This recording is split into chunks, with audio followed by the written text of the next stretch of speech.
స్వాగతం.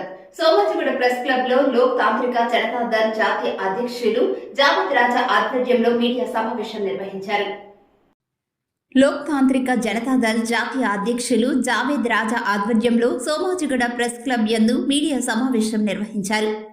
తాంత్రిక్ జనతా దళ్ వారు తెలంగాణ, ఆంధ్ర మరియు ఇతర రాష్ట్రాలలో మూడవ ఏలియన్స్ లాగా పార్లమెంట్ ఎలక్షన్లో బరిలో ఉన్నట్లుగా తెలంగాణ స్టేట్ ప్రెసిడెంట్ రత్నం తెలిపారు.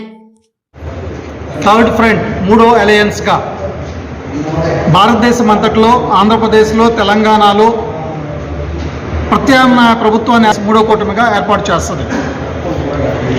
అధికారులను, నాయకులను, యజమానులైన ప్రజలకు జీతగాలలా పనిచేపించడానికి రైతుల పంటకు లాభదాయక ధరనిచ్చి సాగునీరు, సాగు భూమిని రైతులకు అందించే వాగ్దానాన్ని ఎల్జేడీ లోక్ తాంత్రిక్ జనతా దళ్ ఇస్తుంది.